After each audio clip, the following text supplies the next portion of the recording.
estamos en este lado y buenos días para allá al otro lado del océano, en este caso. Bueno, voy a presentarme, como ya ha dicho Juan, soy doctora en Ciencias de la Actividad Física y el Deporte y actualmente trabajo como profesora titular de la Universidad Europea de Madrid. Yo principalmente lo que me gustaría contaros es lo que se involucra en estos últimos años y de alguna manera lo que me conecta con el coaching, el entrenamiento y la formación de los entrenadores viene de la mano de Sergio Lara y como investigador principal, que ha liderado un proyecto muy, muy interesante y muy enriquecedor tanto para el mundo de la formación de entrenadores como para mí personalmente, y que ha estado dirigido a esa idea de la importancia de la formación de los entrenadores, sobre todo los que trabajan con niños en edades entre los 6 y los 12 años. Lo importante que es la formación de esos entrenadores para ver realmente cómo afecta en la psicología, en la salud y en la vida al final del niño, ¿no? Incluso hasta que llega a ser un adulto. Entonces, este es un proyecto que, por supuesto, me encanta hablar de él, ha sido un trabajo muy intenso y, por supuesto, que no es un trabajo mío únicamente, es un proyecto europeo financiado por la Unión Europea y en el que han colaborado muchísimas personas expertas en diferentes áreas. Lo que me ha parecido interesante de este proyecto es que no éramos solamente el mundo académico ni de la práctica, sino que ha habido una combinación de todos estos, es decir, había desde responsables de comités olímpicos, organizaciones deportivas, organizaciones de entrenadores, hasta profesores pues, como Nicolet, especialista en psicopedagogía, o yo misma como profesora de la Universidad Europea en el ámbito de la actividad física y la salud de los niños. Entonces ha sido muy enriquecedor porque se han visto todos los puntos de vista y no solo ha sido algo académico, sino que realmente queríamos ver qué está pasando en el entrenamiento con los niños y luego de alguna manera conectarlo con todo lo demás. ¿Vale? Sonia, ya estoy aquí. Ahí estás, ahí has vuelto. Te escuchamos muy bien, o por lo menos de este lado se escuchó muy bien. Muchísimas gracias una vez más por sumarte. Una vez más, les recuerdo, estamos con Sonia García Merino, para los que se siguen sumando a través de Instagram y ya más de 100 participantes en nuestro Zoom. Sonia, ¿por qué no nos cuentas un poquito para empezar sobre iCoach Kids? ¿Sí? Nos contaste un poquito cuál era la misión y sobre tus colegas, pero cuéntanos un poco con qué organizaciones están trabajando hoy. Has contado que tienen el apoyo de la Comunidad Europea también, pero cuéntanos un poco para darnos un poco de marco a aquellos que hayan escuchado de iCoach Kids antes y para aquellos que están escuchando por primera vez. Vale, pues a ver, el iCoach Kids es una idea que al final de una idea de un proyecto de investigación se ha creado un movimiento, gracias por supuesto al liderazgo de Sergio, que ha sido capaz de conectarlo a federaciones internacionales como la FIBA, el baloncesto, la UEFA, lo ha llevado a todos los lugares casi del planeta. Y lo que es el grupo de personas que hemos trabajado en esto es la Universidad de Leeds, que ha sido la que realmente ha presentado el proyecto, y el Instituto Internacional de Excelencia, Coaching Excellence, que es otro organismo que está dentro de la Universidad de Leeds y que también lidera Sergio, con otros investigadores, y luego por Ireland, Hungary, el Comité Olímpico de Países Bajos, la Universidad Sport, Lituania, y la Asociación Belga de Fútbol con Chris, que la verdad es que hemos aprendido muchísimo con él, yo personalmente, porque es una persona además con mucho carisma, ¿no? Y nos ha dado mucha formación en los congresos que hemos ido haciendo durante todo este trayecto sobre cómo hacer el entrenamiento a los niños más atractivo, más lúdico, interesante, que todos participen. Y os animo, sobre todo a los que no conocéis este movimiento, que metáis en la página web. La página web es iCoachKids.eu de Europa. Si os metéis ahí tenéis una cantidad increíble de información y luego si os metéis en YouTube y ponéis iCoach Kids tenéis vídeos liderados por Sergio y por Chris en los que se habla de cosas como las que yo voy a hablar ahora, de qué es eso del compromiso iCoach Kids y la verdad es que es súper interesante. A través de este iCoach Kids en la página y en los vídeos también podías hacer un curso de formación en el que vas haciendo una guía de trabajo y haciendo reflexionar todo lo que voy a hablar yo ahora, pues está todo armado, es decir, no es mío, por Dios, yo me gustaría tener claro que no es algo mío, sino que es más personas y que a mí yo quiero con vosotros, ¿no? y daros esta información que creo que es fundamental y además es en español, ¿no? Que es verdad que todo el proyecto es en inglés porque el idioma obligatorio para hacer estos proyectos es inglés, nos comunicamos con todos los demás países, pero da gusto poder informar esto en mi propia lengua para además toda la comunidad hispana y todos los que hablamos español sentimos que nos ponen nuestro idioma, por supuesto. Por supuesto. Bien, Sonia, te cuento a ti y a todos nuestros participantes que están uniéndose aquí en Zoom. Ya hemos pasado lo que solía ser nuestra capacidad de 100 participantes, está llegando a más de 110 y tenemos casi unas 50 personas aquí en Instagram preguntando por la página web. Ya la voy a pasar aquí en Instagram. Todos los autores, colegas de Sonia, todas las instituciones que ha nombrado Sonia van a estar aquí abajo en las notas de este webinar. Ya he pasado, es más, hay muchos participantes ya pasando la página web aquí en el chat, y de hecho Sergio desde Mendoza también está recomendando el blog que hicimos con Sergio Lara, con el colega de Sonia el año pasado, así que hay un montón de recursos allí. Ya se los escribo acá en Instagram los que siguen preguntando. Sonia, cuéntanos un poco sobre qué es el compromiso de iCoach Kids, qué son estas 10 reglas que están promocionando, tratando de forjar en facilitadores, entrenadores, líderes de grupo, monitores, como le dicen en España. Bueno, nos cuentas un poco. Bueno, os cuento brevemente cómo surge la idea. Se identifica que en Europa, no sé en otros países, en Latinoamérica qué está pasando, pero sí que se identifica que justamente los que forman a niños, es decir, los entrenadores de niños, son los que tienen una formación más baja. Pasa lo mismo, tenemos los niveles 1, 2 y 3 y normalmente el nivel 1 es para los niños, que es justamente la edad más importante y en la que mayor impacto hay. Y de ahí surge esa necesidad. A partir de ahí, cada país hace la evaluación de su propio contexto, que es importante porque vemos que en Europa es completamente diferente. Claro, es que se supone que estamos unidos, pero cada uno hace las cosas de una forma diferente en ese sentido. Y existe una realidad en Inglaterra, una de las realidades era que muchos son padres o voluntarios los que hacen la formación de los niños en deporte. Entonces se crea esa necesidad de decir, bueno, vamos a poner una base mínima.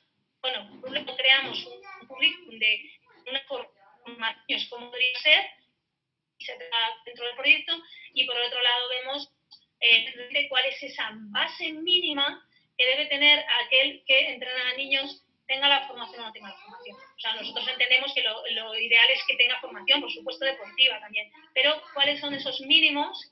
¿Me escucháis bien? ¿Me escucháis bien? Es que yo a veces se me va tu voz. Vale. Yo te escucho y te escuchamos, creo que perfecto, así que sigue nomás. Vale, perdón. La tecnología siempre en estas cosas. Vale, entonces, a partir de ese momento nosotros decidimos intervenir en las edades entre los 6 y los 12 años, porque lo vemos la edad crítica, ¿no? De algún modo es donde eso que nosotros, lo que afecte al niño en esa edad va a tener una influencia muy importante en su futura participación a partir de los 12 años. Es el siguiente proyecto de iCoach Kids, que se llama iCoach Plus, que ha sido una maravilla, que nos lo han vuelto a conceder, pero aquí ya trabajamos qué pasa con los niños a partir de los 12 años y qué pasa allí, ¿no? ¿Qué es lo que, por qué de repente esa participación? Pues tiene mucho que ver con lo que vamos a hablar ahora, tiene mucho que ver con la experiencia que tiene el niño durante la fase de los 6 a los 12 años, que es donde nosotros vamos a poder intervenir.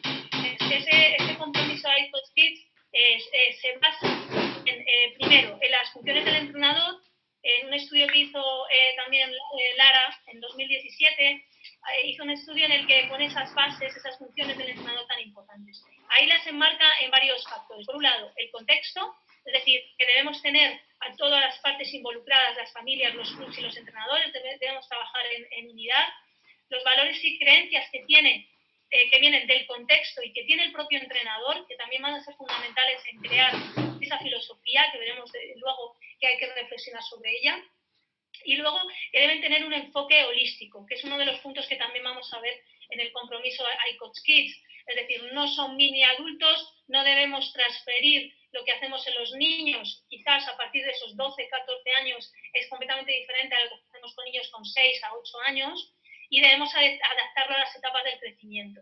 Y eso vamos a ver cómo se refleja en ese compromiso iCoach Kids. Por supuesto, con el contexto de evitar la especialización temprana, cómo utilizar otras metodologías para intentar evitar esa especialización temprana, para que sean más creativos, para trabajar desde otros enfoques más holísticos. Eso es un poco la base. Y luego también el ambiente, que es una de las especialidades de Nicolette, una de las especialistas, miembro del equipo, que ha sido fundamental en todo este trabajo, es en crear la relación del entrenador con el jugador, con el niño, es vital para crear ese gusto por el deporte y que en el futuro pueda continuar. Entonces, para el niño el entrenador es una figura importantísima. Entonces debemos crear una buena relación, y ahora veremos cómo podemos hacer también eso, creando autonomía, competencia, confianza, bueno, pues todas esas cosas que probablemente ya os han hablado, porque sé que habéis estado hablando con psicólogos deportivos, con psicopedagogos, que seguro que trabajan con estos temas, sin duda. Entonces, ya entrándome más en lo que es esos 10 que lo tenéis en la página web, tenéis toda esta información, tenéis la guía de lo que estoy hablando yo ahora mismo, una guía que se llama Literature Review, revisión de la literatura, y está en diferentes idiomas, hay una en español, que es la que hemos traducido Rafa y yo, que es el compañero con el que he estado trabajando en todo esto. Una vez más, Sonia, perdón que te interrumpa. Este compromiso está... Todas estas referencias van a estar aquí debajo en la grabación de este webinar en el canal de YouTube. Así que todas estas referencias aquí debajo. Claro, está genial, porque daros cuenta que esto es un proyecto europeo que lo que pretende es que se divulgue lo más posible. O sea, nuestro objetivo esto es que llegue a todo el mundo. Esto no es una venta de nada, esto es un dinero que Europa pone sobre una necesidad, y que además nuestro objetivo es que cuanto más gente le llegue, mejor. Así que estupendo, y ojalá todo el mundo se conecte a la página, porque es el objetivo. ¿Cuál es ese compromiso? Vamos a ir viendo, ¿vale? No me quiero dejar ninguno. El primer punto, el primero es céntrate en el niño. Y centrarse en el niño, es las necesidades del niño y no las del adulto. Ahora vamos a matizar un poquito este tema. El segundo compromiso sería ser holístico, que es de lo que acabamos de hablar ahora mismo. Es decir, no vayamos solo al enfoque físico, eso pasa en todos los ámbitos, en el ámbito de la salud, sino vámonos a un enfoque en el que también haya un desarrollo emocional, de valores, tanto que se habla de valores con el deporte, es fundamental que también le demos un enfoque concreto. Es decir, cuando nosotros planificamos una sesión de entrenamiento dentro de una planificación anual, mensual o en una propia sesión, es muy importante que planifiquemos también cuáles son los objetivos desde el punto de vista emocional, cuáles son los objetivos desde el punto de vista de los valores. Todo eso debe estar planificado también, no estamos acostumbrados. Ahora hablaremos de ese punto un poquito más. Ser inclusivo. Ser inclusivo es que todos deben participar. Solemos tender a... son más atractivos los niños competentes, ¿no? Suena mal decirlo, podría ser más atractivo ir hacia el niño competente. Muy importante darle participación a todos, darle oportunidades a todos. Eso es ser inclusivo. ¿Cómo podemos hacer eso? Lo podemos hacer de muchas maneras. Es decir, desde plantear, empezamos con planteamiento de situación abierta, es decir, todos hacen lo mismo, a que a algunos le hago algunas modificaciones. Hay estrategias y metodologías que nos permiten, de alguna manera, que todos avancen. Al final los niños quieren ser competentes, da igual la habilidad que tengan. El niño se siente bien siendo competente, entonces dale la competencia dentro de su nivel. Eso requiere más, de alguna manera, que seamos buenos entrenadores, es decir, que seamos capaces de adaptarnos ese mismo ejercicio o ese mismo planteamiento de sesión con esa diversidad, ¿no? Siguiente sería, crea entornos divertidos y seguros. El niño debe sentirse seguro en el club, con el entrenador, en el país. O sea, al final somos capas que vamos protegiendo a ese niño. El deporte es fundamental, porque muchos niños que no tienen la capa social o la familiar muy fuerte, en el deporte van a encontrar eso que no tienen a lo mejor en su propio entorno. Entonces, el deporte va a ser algo realmente significativo. Prioriza el amor de los niños hacia el deporte y la actividad física. Por final, de todos esos niños, los que lleguen a élite van a ser muy poquitos, y todos los demás tienen que tener experiencias positivas con el deporte para ser adultos saludables y que puedan tener una relación y obtener todo eso bueno que tiene el deporte, no solamente la parte dura o de conseguir grandes objetivos. Siguiente sería, compromete a los padres de forma constructiva. Yo sé que este tema ha tenido mucho debate, ha sido muy complejo hablar de ello, ¿no? ¿Qué vamos a decir, no? El tema de los padres es más complejo, luego depende mucho, es verdad que socialmente depende muchísimo del contexto e incluso depende del deporte en concreto, ¿vale? En España hay una clara diferenciación entre el fútbol y el baloncesto, por ejemplo. Es verdad que se va cambiando, las generaciones van cambiando, cada vez se tiene más formación. Entonces, poco a poco esto es lento, pero es verdad que es un tema complejo. Era un tema de bastante debate, sobre todo cuando al pie en el trabajo, y que son los que tienen que lidiar con eso. Pero lo que nos dice es importante que sea una relación de una forma constructiva, intentar darles información y tenerles en cuenta, porque el niño viene con el padre, y eso es así y va a seguir siendo así, ¿no? De momento. Y Sonia, me atrevo programas que permitan progresar a todos los niños. Bueno, este tiene mucho que ver con esa parte de desarrollar destrezas y motoras y de juegos fundamentales. Utiliza diferentes métodos para mejorar el aprendizaje, es decir, ser rico en el sentido de cómo enseño las cosas, porque además eso al final cada uno de estos compromisos no son independientes, sino que uno retroalimenta al otro. Es decir, si yo tengo diferentes metodologías, también crearé un entorno más divertido, probablemente con mayor voy a poder abarcar a más niños. Es decir, al final uno alimenta al otro. Y por último, también fue un tema bastante debatido relacionado de los padres, ¿no? Él utiliza la competición como método de desarrollo.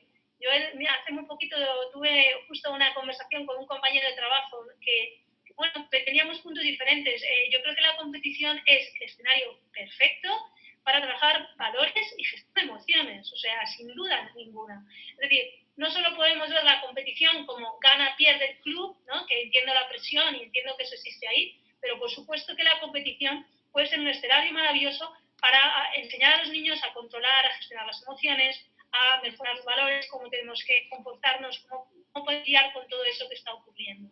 Entonces, estos serían esos 10 puntos que son, aquí, a ver, todo esto que acabo de decir es un trabajo muy profundo, hay mucho que hablar de cada uno de ellos, no tenemos suficiente con estos 30 minutos, pero sí transmitiros que es esto de ICOS Kids, que es importante que tengáis en cuenta como entrenadores, los que seáis entrenadores, cuando trabajamos con niños en estas edades. En este grupo de estos, lo que hemos llegado a la conclusión es que estos son los 10 puntos fundamentales. Centrarse en el niño, ser holístico, ser inclusivo, crea entornos divertidos y seguros, prioriza el amor de los niños hacia el deporte y la actividad física, desarrolla destrezas motoras y de juego fundamentales, compromete a los padres de forma constructiva, planifica programas y sesiones que permitan progresar a todos los niños, utiliza diferentes métodos para mejorar el aprendizaje y utiliza la competición como método de desarrollo. Esto es todo el trabajo que hemos hecho y que luego, bueno, pues habría que ir matizando cada uno de ellos, pero claro, la verdad es que igual se alarga mucho, no sé, lo que tú me digas, vamos haciendo. Bueno, genial, Sonia.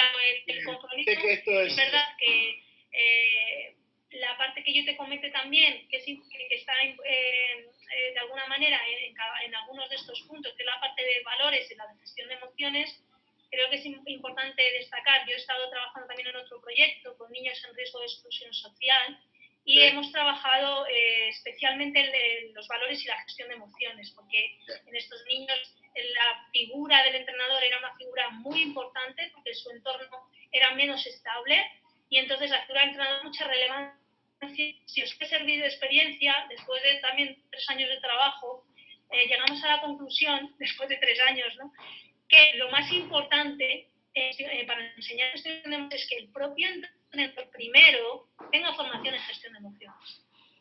después de años de trabajo, vimos que la figura del entrenador era lo más importante de todo.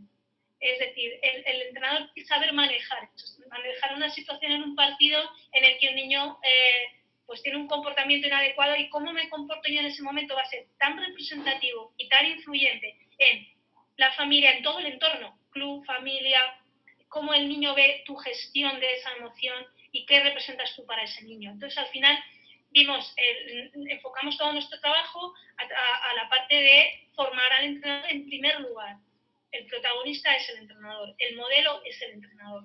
Es una carga muy grande, porque a veces en situaciones de gestión emocional todos estamos en un nivel medio bajo, entonces nosotros al final somos, para estos niños en estas edades, vamos a ser un modelo y tenemos que saber cómo trabajar con ello. Y luego además en el campo de trabajo se nos va a ver rápidamente cómo vamos a ser capaces de gestionar eso o cómo nos comportamos ante ciertas situaciones de estrés, ¿no? Que la tiene, el deporte lo tiene mucha emoción, ¿no? Esto es el deporte, que es muy emocionante. Genial. Empezando a llegar un montón de comentarios, un montón de historias, reflexiones sobre un montón de participantes. Mientras dejo que te tomes un pequeño descanso, muchos comentarios sobre la figura del padre. Sí, a mí me ha tocado estar en instituciones organizaciones deportivas donde los padres dejaban a sus niños y a sus niñas en el estacionamiento, ¿sí? En el aparcamiento, y ellos caminaban solos a este estadio para 60.000 personas, tenían 10, 11, 12 años. La verdad que increíble que la persona más influyente en la vida de un ser humano esté relegada del proceso de desarrollo, del proceso de aprendizaje. Así que mucho valor en este punto, me parece, y un montón de comentarios. Me gustaría, Germán, sumarte a la conversación y tu punto sobre utilizar varios métodos. Germán, te voy a abrir el micrófono para que compartas la reflexión que escribiste acá en Zoom. ¿Cómo estás, Germán? ¿Dónde estás?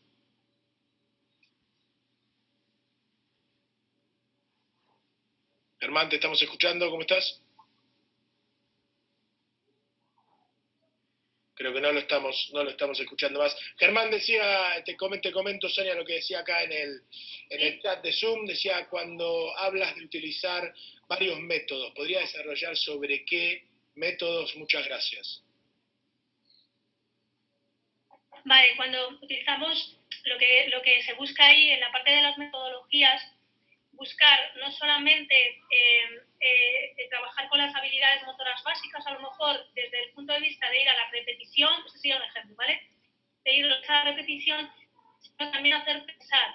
Es decir, que es verdad que primero necesitamos tener la competencia para, por ejemplo, una destreza motora, pero luego necesitamos también, para que siga hacia la segunda fase, necesitamos utilizar otras estrategias, ¿vale? Otras estrategias en las que el niño también se le haga pensar, incluso otras metodologías, sobre todo cuando nos vamos a etapas tempranas, es utilizar metodologías en las que no utilicemos otros implementos, que haya una transferencia hacia el deporte, no necesariamente siempre con la aplicación deportiva que sea en concreto. Daros cuenta que esto es para todos los deportes. Hablamos en estas compromisos, lo estamos hablando a todos los deportes. Solemos tender a pensar en los deportes de equipo, pero evidentemente es en todas las disciplinas deportivas.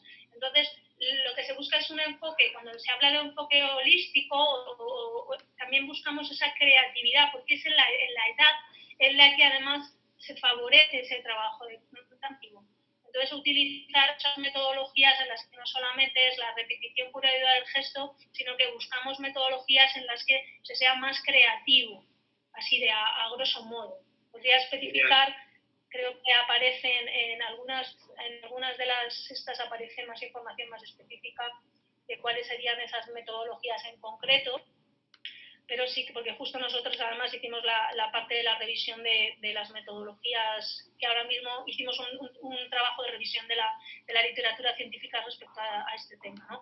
¿Qué metodologías? No solamente el gesto, sino que utilicemos otros implementos, incluso otra forma a través del juego, a través de, con otras, no necesariamente si por ejemplo es fútbol con un balón de fútbol, sino utilizar otras formas para que al final haya una interferencia mayor, más creatividad y ampliar un poco esa base en el.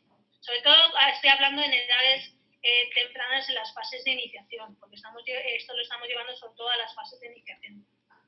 Y los invito a todos, y me sumo a esta reflexión de Sonia.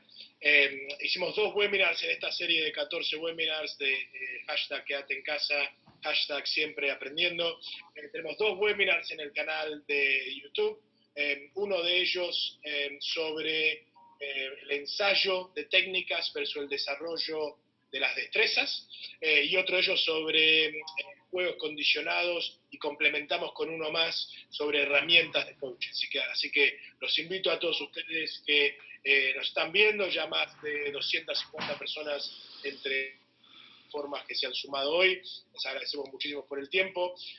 Mariano Terre, que es un fiel seguidor de esta serie, está en Bahía Blanca, en Argentina. Sonia, tiene una pregunta para ti aquí en el Zoom. Sí. A ver si puede oír la voz, ¿no? Hola, sí. ¿Qué tal? Qué bueno, ¿no? Ver aquí en Argentina, aquí todos metidos en casa. Buenísimo. Hablas rapidísimo, tenemos que estar atentos para seguirte. Hablo muy rápido, lo siento. Se nota lo de la cuarentena. No, mi pregunta es, bueno, esto de iCoach Kids está buenísimo y yo he hecho algunos cursos ahí, sobre todo los de iniciación, que son muy buenos, y he tratado de transmitirlo a todos los entrenadores de mi club y a quien pueda decírselo, se lo digo porque es fantástico. Yo quería que me ayudaras a la construcción de la filosofía del entrenador, que es muy importante cuando nosotros saber quiénes somos y qué es lo que queremos transmitir en el otro. ¿Cómo construyen esa filosofía de iCoach Kids? Gracias, Terre. Pues muy interesante tu pregunta, es muy complejo. Al final es cierto que la filosofía del entrenador tiene mucho que ver con el contexto, lo que hablaba antes del contexto en el que te mueves. Es decir, al final el contexto, tanto cultural, desde el país en el que estás, hasta la filosofía del club.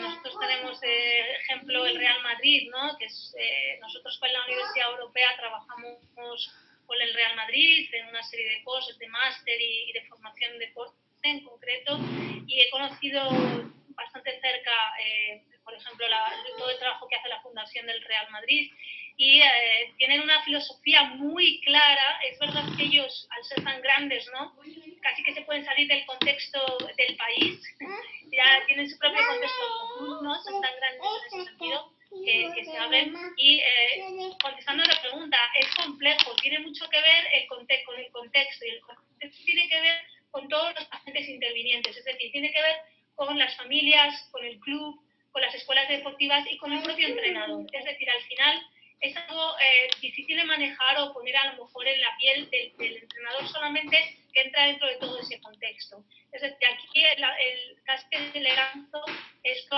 aquel que tiene puesto de dirección, es presidente del club, ese director técnico, es el que va a poder tener quizás ese liderazgo en crear una filosofía tal, desde una filosofía como puede ser la de iCoach Kids, en la que haya una serie de condicionantes, crear un ambiente que sea seguro y saludable en todas estas patas que hemos visto, en el ser holístico, en el crear. Yo siempre he creído que es muy importante en entrenamiento, y es verdad que no lo ves tanto en los clubs, estoy generalizando porque hay muchos contextos y países, ¿no? Pero sí que dar un modelo en el que el niño, cuando entra a ese club, tenga unos parámetros tanto técnicos como de valores, como de gestión de emociones, como todas las cosas que nosotros queramos trabajar con ellos, de crecimiento personal, que estén bien identificadas desde el principio. No sé en otros lugares, pero generalmente se trabaja, entra un entrenador, tiene su filosofía, impregna su filosofía, y cuando se marcha el entrenador, llega otro entrenador con otra filosofía. Es decir, el club, para mí el club es el que debe condicionar qué es lo que nosotros hacemos y cuál es nuestra filosofía, y impregnarla en sus entrenadores. De ahí es donde deben hacer esa idea, ¿no? Porque es mucho más fácil, es un modelo que realmente tú puedes desde el principio pensar y programar y planificar, qué es lo que tenemos que hacer en estas etapas, qué tenemos que hacer en etapas desde todos los puntos de vista, siendo holístico, y a partir de ahí tú eres el que, de alguna manera, impregna de esa filosofía a los entrenadores y forma con esos entrenadores. Es mucho más difícil pensar desde tu pequeña realidad, dentro de un club que tiene ya una filosofía que no sabemos muy bien, y dentro de un contexto social que tampoco tenemos claro y que depende incluso de la disciplina deportiva. Imaginemos el caos y la cantidad de variables que tenemos que manejar. No es lo mismo fútbol que baloncesto, en España no es lo mismo que otros deportes, que atletismo, que... Entonces es construir una filosofía desde mi punto de vista, con mi experiencia, con todo el trabajo que he estado realizando, es mi humilde experiencia y mi formación, pues sí que tiene que partir de esa idea, primero del club, depende del contexto, y por supuesto el contexto social es una de esas capas tan importantes de los modelos ecológicos que realmente influyen desde las infraestructuras, desde el dinero que se da hacia la formación, o sea, al final están interviniendo todos estos agentes. No sé si he conseguido contestar a tu pregunta, es una pregunta muy difícil, y cómo crear una filosofía depende de variables que a veces son difíciles de manejar, pero yo creo que llevándonoslo a algo práctico, la filosofía del club va a ser muy importante y va a ser más fácil manejarlo ahí, el club que forme sus bases.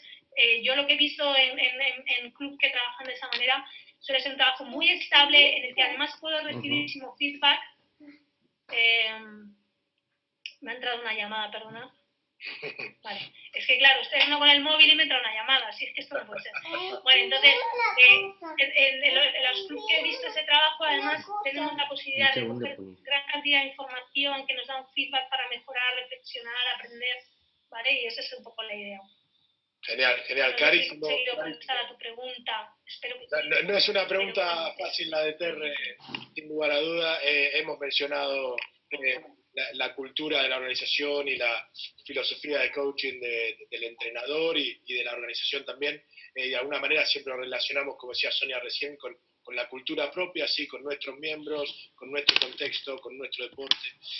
Genial, pasamos a Patricio Sánchez, ¿cómo estás? Contanos tu reflexión aquí en Zoom y tu pregunta para Sonia.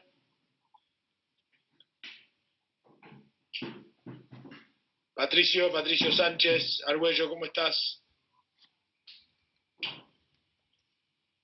La pregunta te la paso yo, Sonia, que la tengo aquí. La estoy tratando de encontrar porque llegaron muchísimos comentarios. Dice, ¿cómo se capacita hoy a los padres que voluntariamente ayudan?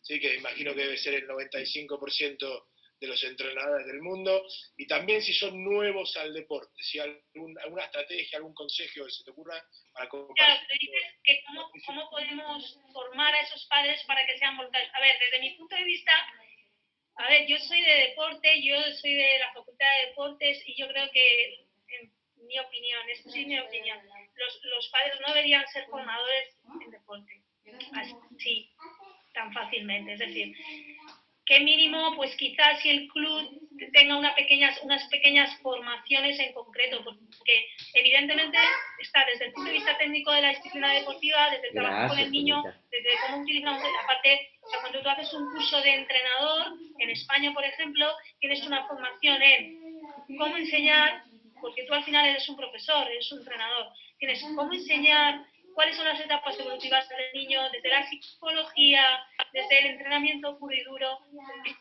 Eso es lo que conforma el título de entrenador nivel 1, por ejemplo, ¿no? Eso es el mínimo. Entonces, es verdad que formar a los padres, a priori, mi idea es más, vamos a hacer formación, o sea, que todo el mundo que entrene con niños tenga una formación de base. Eso es mi punto de vista como principal.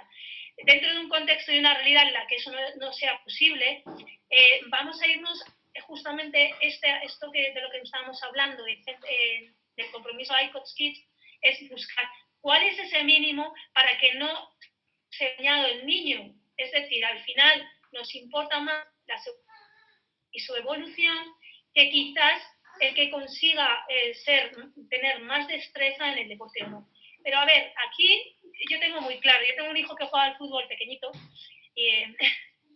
y eso te da una formación muy, muy, muy importante, ¿no? Entonces, los niños también quieren buenos entrenadores. Es decir, el niño va a detectar rápidamente si él es capaz de tener esa competencia o no, si el entrenador le proporciona las destrezas o no. Es decir, al final el manejo no es tan sencillo, es decir, los niños cada vez son más inteligentes, tienen más información y al final el niño también está buscando en el entrenador una serie de cosas. Esto no es tan sencillo a veces, ¿no? Entonces, simplemente, incluso que sea el padre, ya es algo que al niño no le va a gustar en principio. Es decir, porque además suele ser un padre, pero un padre de uno de los niños que está en ese club o en ese grupo de niños que hacen la disciplina deportiva que sea. Ya de principios es algo que no es lo ideal. Lo ideal es que tenga la propia figura el entrenador. Es una especie de coach, de entrenador, de mentor, de formador. Cuando se mezcla con la figura del padre, hay algo que no funciona. Es verdad que si existe esa realidad, yo te referiría a cuál es la base. La base, céntrate en el trabajo de ese compromiso de los 10 aspectos que hemos visto, para no dañar al niño en el gusto por el deporte, en todas esas cosas que al final van a ser las más importantes. Casi que lo que menos nos importa es que sea bueno o no en ese deporte, respecto a cuál es tu habilidad en ese deporte o enseñarlo, sino que en el proceso no te lleves por delante el gusto por el deporte y todas esas cosas que al final son las que van a tener una repercusión importantísima en ese futuro adulto, niño, adolescente y que siga participando. Entonces, para nosotros el mínimo es ese y a partir de ahí pues tendría que tener una formación mínima en deporte para que al final el niño quiere aprender, el niño que aprende se siente competente y le gusta el deporte. Es que eso es así, eso es básico. Entonces, no tienes la destreza para enseñar ese deporte en concreto o esos ejercicios en concreto, pues al final se va a ir quedando pobre y se va a ir quedando atrás y el propio sistema yo creo que te va a ir sacando fuera, porque el niño, el club, el entorno, como que no es tan fácil, ¿no? Sí, de acuerdo, de acuerdo. Una estrategia para todos los que nos están viendo, que utilizo con muchas de las organizaciones con las que me toca colaborar, tengan, por ejemplo, el tercer jueves del mes, ¿sí? O el tercer sábado del mes, que cambien los entrenadores, que vayan para arriba, para abajo, ¿sí? Traten de alterar cuáles son, tengan diferentes espías en su grupo de entrenadores que vayan a otros grupos de entrenadores, a otras edades, que intercambien con esos entrenadores cuáles son sus historias de éxito, qué es lo que en dónde necesitan apoyo, en dónde necesitan seguir mejorando, ¿sí? El entrenador o la entrenadora que se queda con el mismo grupo de niños o niñas durante 6, 7, 8 o más años inclusive con ellos, ¿sí? Ambas partes están perdiendo de un montón en el proceso de aprendizaje. ¿Qué pasa, Pony? Piensen todos ustedes que tienen chicos en casas, hijos, hijas, sobrinos, sobrinas, piensen si mandarían a sus hijos a un colegio donde tuviera la misma profesora o el mismo profesor durante los próximos 12 años de su escolaridad. Creo que no muchos de ustedes mandarían a sus niños a ese colegio. Pero Sonia, tengo otro comentario aquí, hay un montón de comentarios en Zoom, muchos de ellos ya nos han ido respondiendo que tienen que ver con estrategias con padres entrenadores, voluntarios, colaboradores. Solo una cosa que añadir a lo último que me ha preguntado, a raíz de lo que tú has estado comentando, nosotros con el trabajo que hicimos en los 4 años con niños en riesgo de exclusión social, que lo hacíamos a través del baloncesto, se utilizaba una cosa que llamaban el hermano mayor, ¿no? O sea, lo que hacían también es eso, como decías tú, de espía, ¿no? Es decir, cómo formarme también es formarme con otros entrenadores. Claro, el tema es que solo la idea es que solo hay esa posibilidad. Es decir, si la única posibilidad para que esos niños hagan deporte es una persona no formada, que es además un padre, ahí es donde es un problema. Si nosotros tenemos una estructura de club en la que queremos formar, porque hay gente son agentes intervinientes al final en todo el proceso, sí que hay formas quizás, como ha comentado Juan, es decir, ir formándose, pero bueno, evidentemente no es lo ideal. El club es el que además tiene que proporcionar esas formaciones, sean padres, no padres y entrenadores. Es decir, al final esa sería la forma de intervenir. O sea, que quería añadir eso. Genial, genial, Sonia, muchísimas gracias. Mientras se siguen conectando participantes a Zoom y a Instagram también, ya más de 270 personas en total. Genial que estén con nosotros. Estamos con Sonia García Merino de iCoach Kids. Voy a pasar a Daniel Fernández, una reflexión interesante aquí en Zoom sobre la experiencia de la deportista anterior en el deporte. ¿Por qué no nos contás un poquito tu reflexión, Dani? Bueno, no, me parece sumamente interesante todo lo que está contando Sonia. A mí me queda la duda con respecto a cuando la realidad es que tenemos muchos entrenadores padres en los clubes, en qué manera incide que los entrenadores hayan jugado al rugby, sobre todo para ocupar espacios como maestros de rugby en chicos más chiquitos. Vos hablaste en una parte de la parte holística, en la parte de las emociones de las personas, y cómo influye en padres que han jugado y que no han jugado al rugby como formadores de chicos en infantiles, y cómo influye en adultos. Gracias, Dani. ¿Te refieres a cómo influye que ellos hayan sido deportistas de ese deporte? En su formación como entrenadores o maestros, ¿cómo influye el haber jugado al rugby positivo o negativamente, tanto para chicos como para grandes? Si tiene alguna relación. Pues, a ver, desde mi opinión y con la formación que yo tengo, yo creo que sí que es muy interesante, porque evidentemente la práctica del deporte te da una información muy rica en todos los aspectos, desde cómo se pueden enfrentar. A ver, es verdad que es desde su propia experiencia y hay que intentar no trasladar todo ese efecto, esa carga negativa que haya podido tener en el pasado, todo eso que tú has hecho en ese momento, pero en realidad, o sea, realmente es algo positivo porque conoce la idiosincrasia del deporte y conoce muy en profundidad a qué se va a enfrentar. El tema de los valores lo hemos trabajado los entrenadores, hacer pequeñas formaciones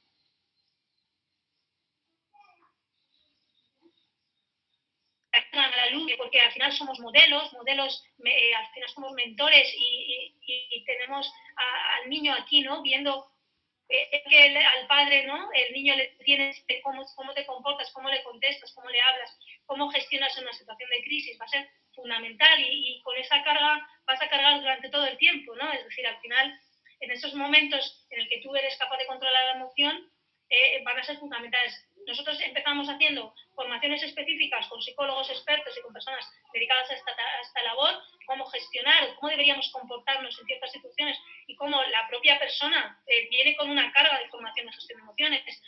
Como decía antes, suele ser baja media la gestión que solemos tener de las emociones, sobre todo en situaciones de crisis. Entonces, desde esa formación hasta formar a los niños, nosotros hemos trabajado, es verdad que estos niños no eran de 6 a 12 años, estos niños eran al revés, eran de 16 años, eran niños adolescentes, además con una exclusión social, con situaciones familiares y de contexto complejas.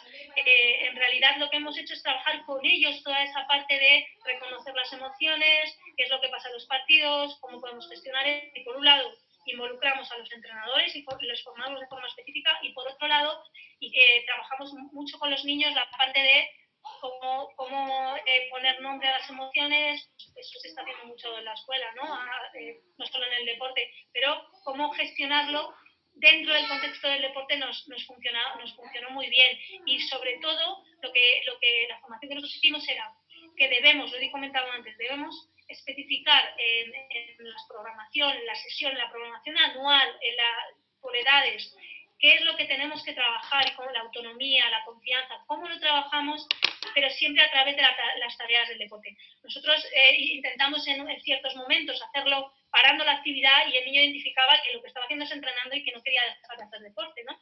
Entonces, teníamos que hacerlo a través de cómo planteábamos el trabajo o la actividad que íbamos a hacer, un calentamiento o lo que fuese, cómo potenciábamos la autonomía, cómo trabajábamos la confianza. Pero le poníamos un nombre y lo poníamos dentro de los objetivos del ejercicio.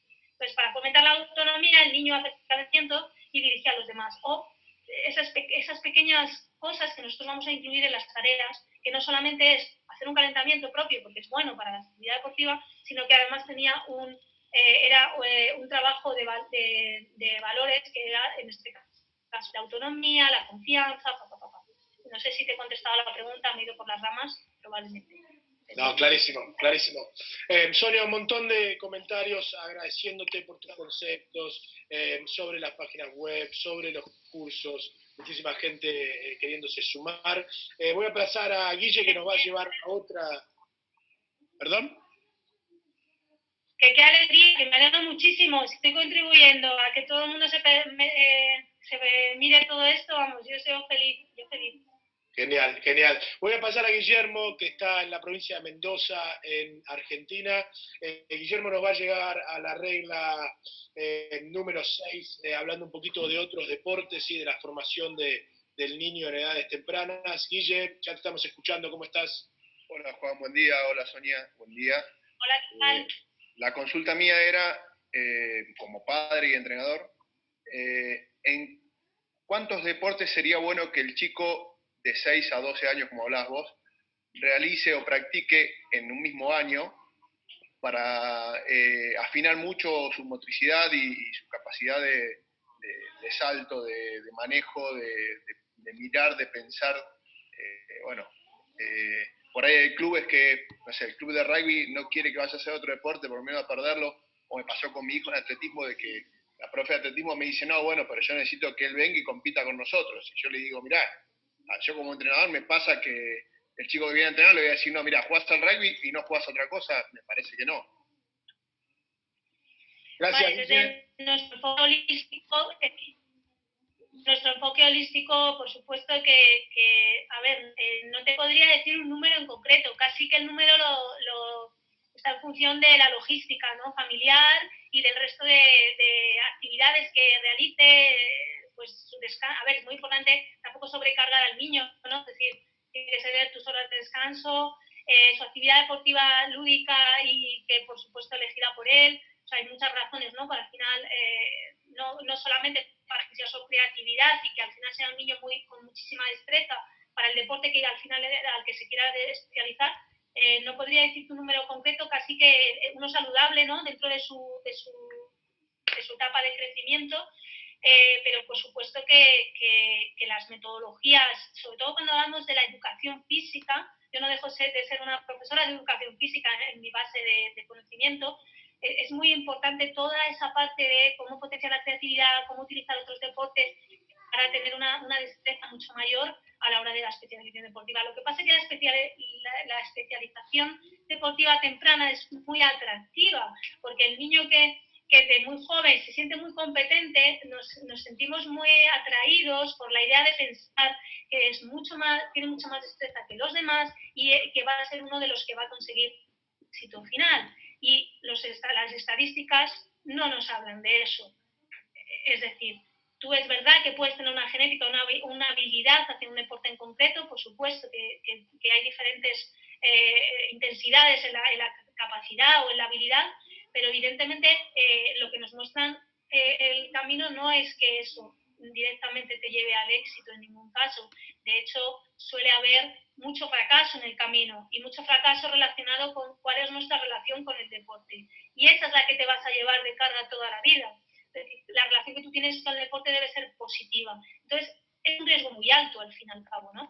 Nosotros ahora en el proyecto que estamos emprendiendo nuevo, esto es Coach Kids, ya lo hemos finalizado, aunque no se ha finalizado porque es muy grande, pero ahora lo que estamos viendo es, vale, ¿qué a partir de años? ¿Por qué de repente a los 12 años los niveles de participación decaen brutalmente? ¿Qué es lo que estamos haciendo? Hay que también ver si estamos haciendo algo mal en las etapas anteriores, ¿no? Entonces, sí que la tendencia y lo ideal, cuando hablamos desde esta filosofía de la que habla de Coach Kids, en ningún caso se potencia la especialización temprana, se debe trabajar las habilidades. No hace falta que sean diferentes deportes, puede ser un mismo entrenador dentro de una disciplina deportiva que tiene una filosofía más abierta y que utiliza o implementa con otros trabajos. O sea, que a veces no hace falta que sean un número de deportes X, sino que realmente ese entrenador de ese club o incluso esa disciplina deportiva tiene esta formación y utiliza otras formas, no solamente la repetición y la especialización temprana. Entonces, podemos tener esos dos enfoques, no hace falta que sean muchos deportes. Si el niño tiene una preferencia por un deporte, se puede, lo importante es que el entrenador sea bueno, eso es lo bueno, eso es lo importante, no el deporte, ¿vale? Que utilice otras metodologías, que es lo que decíamos antes.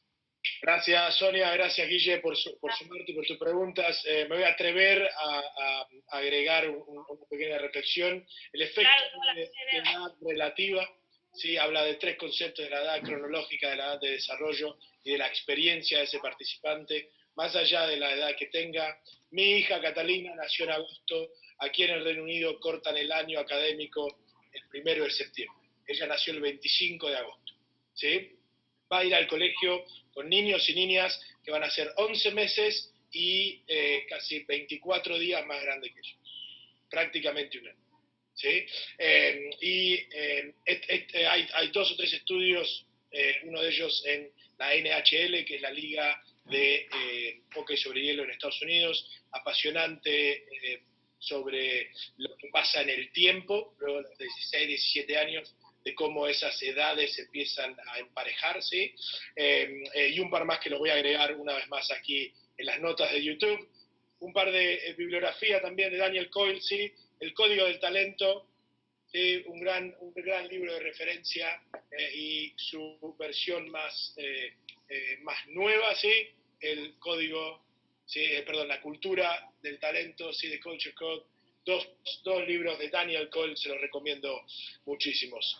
Gracias, Sonia, gracias por todas las preguntas que siguen llegando. Vamos a agregar un nuevo país, Sonia, si te parece, vamos a agregar a Chile, vamos a ir a la capital, a Santiago, para que nos cuentes tu pregunta. Juan Martín, ¿cómo estás? Hola, Juan, ¿cómo andás? Hola, ¿qué tal? Bien, muy bien. Pero soy argentino igual. Estáis mejor que nosotros. Estamos un poco fastidiados aquí en España. Acá estamos, donde yo estoy, estamos en cuarentena igual, así que estamos en una zona de Santiago donde hay mucho contacto. Sonia, lo que te quería preguntar era simple, era un poco cuáles son esas etapas evolutivas del niño que en un momento explicaste o planteaste. Eso. Gracias, Juan. ¿Cómo es la pregunta? ¿Cuáles son esas etapas en concreto? Las etapas evolutivas. ¿Decir cuáles en concreto? Depende. Sí, Nosotros hemos trabajado. Claro, nosotros aquí hemos trabajado desde los 6 a los 12 años, es donde trabajamos sobre todo, quizás, a ver, hay diferentes formas de medirlo por diferentes autores, ¿no? Desde el punto de vista, como comentaba Juan, desde el punto de vista biológico, cuando debemos introducir unas habilidades. Yo creo que aquí lo importante no solamente es tener en cuenta esos conceptos que pueden estar más fácilmente accesibles en la literatura relacionada con las etapas evolutivas, sino quizás también ver la propia evolución del niño, porque va a ser diferente en mismas edades, como él comentaba con su hija, en mismas edades, cómo vamos pasando de un tipo de habilidades motoras básicas a otras un poquito más complejas, el estar bien atentos en cómo va evolucionando ese niño en esa destreza en concreto. Entonces, quizás me cuesta más el identificar, justamente por la filosofía de la que estamos hablando, cuál es exactamente de qué edad a qué edad, porque la edad cronológica no va a ser tan interesante, sino qué tipo de movimientos, cuando ya tiene adquiridas esas habilidades motoras básicas, cómo vamos a ir introduciendo el resto de habilidades específicas, por ejemplo, de la disciplina deportiva. De hecho, pues es cierto además que no es lo mismo un niño que empezó a hacer ese deporte donde tenía 6 años que el niño que comienza a hacer esa disciplina deportiva a los 11. Es decir, la evolución ya no es solamente, por eso no funcionan tan bien los modelos cuando hablan de edad cronológica, porque también va a depender mucho de la experiencia en cuanto a qué experiencia se ha enfrentado ese niño y cómo va a evolucionar. Es decir, hay muchas variables que se nos escapan de esos modelos clásicos que quizá están muy estereotipados en cuanto cuanto a quizás a edad cronológica, o algunas sí que van más allá y nos hablan de una vez adquiridos estos movimientos, nos vamos a los siguientes, ¿no? Quizás esos son los mejores modelos para seguir, porque lo que estamos evaluando es cómo el niño hace esa destreza en concreto, y eso es lo que nos va a permitir pasar al siguiente modelo. Entonces, quizá me cuesta más aventurarme a hablar de exactamente cuáles son esas etapas evolutivas, pero sí que hablamos de destrezas motoras y juegos fundamentales, que sobre todo van a estar en estas etapas hasta los 6 a los 10 años, y ya nos iríamos a destrezas específicas, sobre todo específicas de la disciplina deportiva en concreto. Genial, Sonia. Mientras sigan llegando un montón de reflexiones, hay gente conversando sobre sus historias, una vez más sobre sus historias de éxito, en qué áreas necesitan un poco más de desarrollo. Llega una pregunta interesante de Diego, una reflexión que pone aquí en Instagram, ¿sí? Para los casi 50 de ustedes que están logueados. Diego habla esto del contacto físico en las edades tempranas con los niños, ¿sí? Y habla de la contención, ¿sí? ¿Alguna reflexión en esa área, Sonia?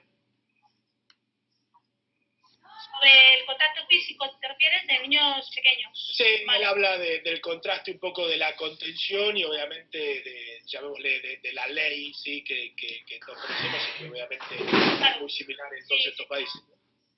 Sí, además, desgraciadamente, nosotros cuando reviséis todo el material ICOS Kids, que os veo súper interesados, vais a ver un montón de información. Hay una guía específica que tiene que ver con la seguridad del niño, ¿vale? Y tiene que ver con esto, porque casos de acoso y muchos casos vienen del mundo del deporte, y es algo que tenemos ahí, ¿no? Como una espinita, ¿no? Que es verdad que en la actividad deportiva hay un contacto con el niño muy directo, y eso para bien y para mal, ¿no? Entonces, es cierto que yo creo que dentro de lo que es la lógica, ¿no? Y el sentido común, es muy importante ver cómo sentimos al niño también. Es decir, que crear un espacio seguro tiene que ver con más, no tanto con el contacto físico, sino con la confianza, con el preguntar cómo estás, con saber lo que le gusta, lo que no le gusta. Es decir, a veces quizás es verdad que es un contexto complejo, porque es un contexto en el que hay un menor y una persona adulta, pero sí que creo que es interesante el quizás darle más relevancia, no tanto al contacto físico, en la parte emocional, sino más a qué te aporto, qué me aportas, qué conozco de ti, me intereso por ti. Quizá esa parte que se trabaja a veces menos y se va más a lo emocional, va a ser también muy importante la confianza. Así nos permite salvaguardar de algún modo esa distancia que quizá desde el club o incluso desde la familia debemos ser capaces también de tener en un rango medio, ¿no? Es decir, la parte emocional tiene que estar y la vamos a llevar más hacia los compañeros, hacia la creación del equipo, de la sentirme equipo. A veces la parte conceptual va a tener muchísima más relevancia que solamente con el gesto físico. Entonces podemos aportar mucha confianza sabiendo bien lo que hacemos y por qué lo hacemos y explicándolo bien. O sea, hay muchas maneras de intervenir al final. No solamente lo puro emocional es lo que llega, sino que a veces llega mucho más a base que está muy creada y muy fundamentada. Entonces podemos permitir que haya esa confianza y ese contacto físico quizás un poquito más contenido en ciertas, me parece lógico, desde mi punto de vista, por supuesto. Genial. Sonia. Vamos a hacer una pregunta más que ha surgido en varios de nuestros webinars. Muchísimos entrenadores y entrenadoras y líderes de equipo, docentes, profesores, profesoras, consultando sobre el mix de habilidades en cuanto a lo que hablamos un poquito hace unos minutos, ¿sí? Tengo que dividir por nivel, hay gente más experimentada en el juego, tienen que jugar solos, muchos autores hablan de nivelar, ¿sí? ¿Cuál es tu idea entre estas dos, llamémosle, entre estos dos approaches educacionales, entre el mix de habilidades y el tratar de dividir en habilidades? Vale.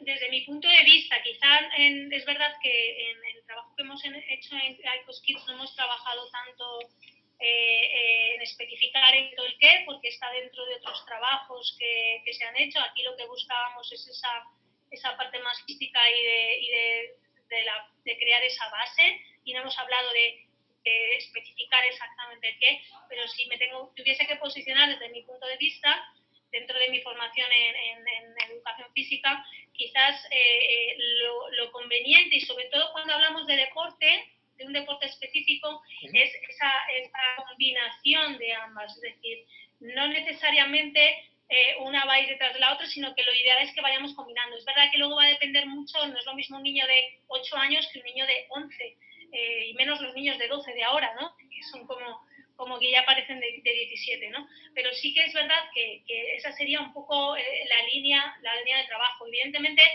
cada una va a tener su fundamentación y su idea de por qué hacerlo de esa manera, pero nosotros vamos a escoger un poco, vamos a tender a hacer esa combinación de trabajo, porque además quizás lo va a hacer más atractivo. Acordaros de una de las patas que teníamos importantes en ICOS Kids también era la parte de diversión, de variedad, de darle esa riqueza también en el movimiento. Es verdad que también depende mucho de en qué franja en concreto de etapa estamos hablando, ¿no? Que podemos proporcionarlos o no. Genial, y la pregunta que venía de varios de ustedes, Poppy ahí preguntaba desde Chile, y esto lo hemos conversado en varias oportunidades en estos webinars, y creo que lo hemos conversado en persona con Poppy en Santiago de Chile también. Mi sugerencia sería que en el mix de habilidades todos están aprendiendo, y todos están aprendiendo por ahí otros, o están desarrollando otros aspectos que por ahí no tienen que ver tanto con el juego tampoco, ¿sí? Alguien con una mayor edad, con una experiencia dentro de esa actividad, de ese deporte, ¿sí? O con más edad de desarrollo cronológica, puede estar desarrollando destrezas como la empatía, como la tolerancia a la frustración, como la colaboración, ¿sí? Y por ahí alguien que es más nuevo o más nueva en esa actividad, ¿sí? Que tiene menos edad cronológica o de desarrollo, de alguna manera se está adaptando a lo que está pasando también. Y una vez más, y esto lo he repetido creo que por lo menos en el 50% de estos webinars, nadie llega a su institución, a su club, a su aula, ¿sí? a esperar su turno, o a jugar con un solo compañero al costado, o a hacer una fila, o a correr alrededor de la cancha, ¿sí? Llegan a sus entornos de desarrollo y aprendizaje a jugar, a aprender, a ser amigos, a sociabilizarse. Entonces, esa sería. Lo que pasa es que también es importante, a mí me gustaría añadir, para contar de mi experiencia, sobre todo en el trabajo de valores y gestión de emociones, que también es importante buscar los momentos que también intervenimos a nivel emocional. Es decir, no solo vamos a hacer deporte, que evidentemente y debe ser la parte más importante y principal, pero también debemos aportar en esos pequeños momentos de cómo hacer reflexionar, o cómo harías tú esto de esta manera, dar pequeños tips o pequeñas informaciones a personas en concreto, porque nosotros debemos conocer muy bien a cada uno de nuestros jugadores o a cada uno de los niños con los que estamos trabajando, para ver en qué momento, en ese calentamiento, no en un momento en el que no sea adecuado, sino en dónde intervenimos, es lo que nosotros era más importante. Es decir, cuando nosotros al final del entrenamiento estamos haciendo los estiramientos, ahí es a lo mejor un momento de reflexión en el que les hace pensar no solo la parte de que hemos hecho la sesión o si he sido capaz de hacer esa destreza, sino que también vamos a ir metiendo esos pequeños momentos que nos permitan reflexionar. Nosotros incluimos una cosa que se llama diario reflexivo, que se utiliza en investigación cualitativa, y la verdad es que al final tengo que decir que acabó siendo unos deberes obligados y dejamos de hacer el diario reflexivo, porque cuando uno va a hacer deporte, eso de llevar la libreta y apuntar cómo se sintió es bastante complejo.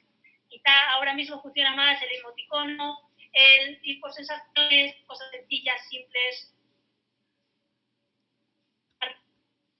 ¿Ahora qué tengo que apuntar? ¿Cómo me sentí cuando? Yo ya no estoy pensando otra cosa, ¿no?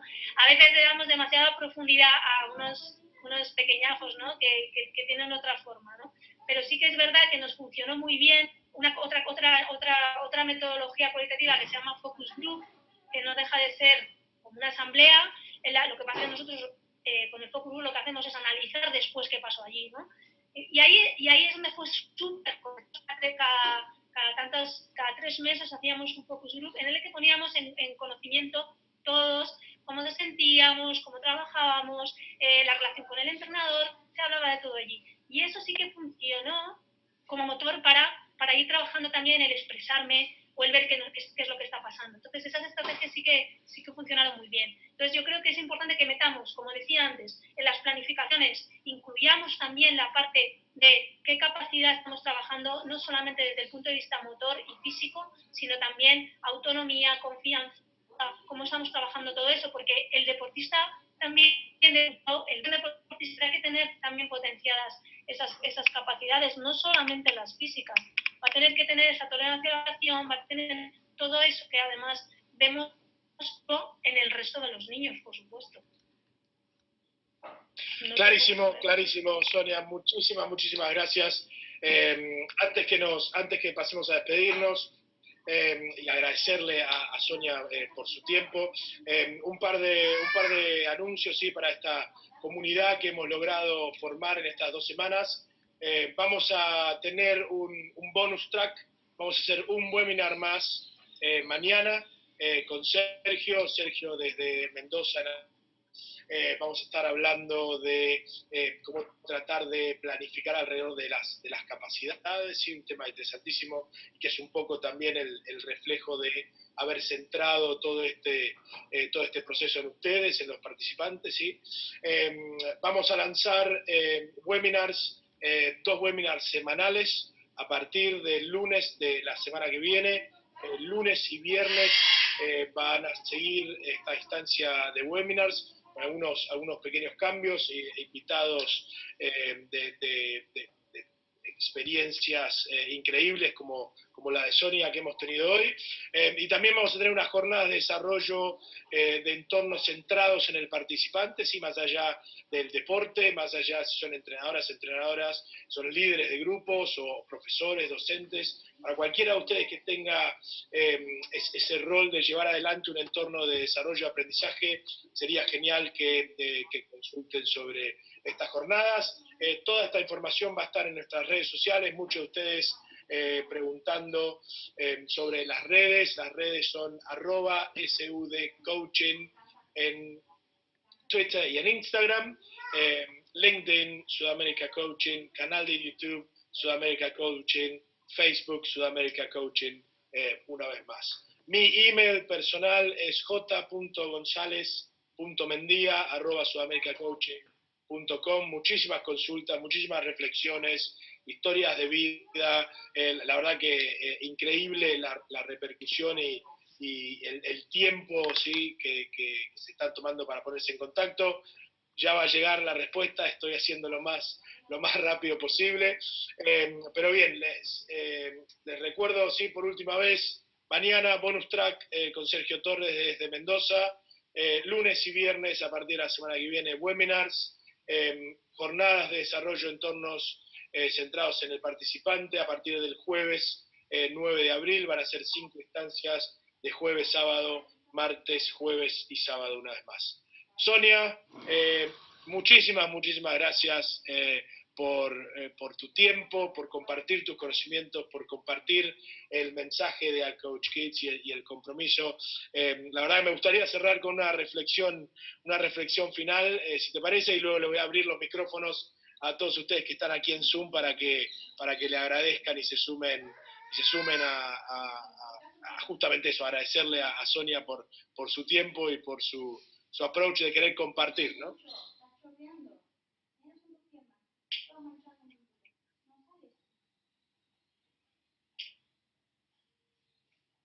Sonia, me parece que se cortó. ¿Alguna reflexión para cerrar?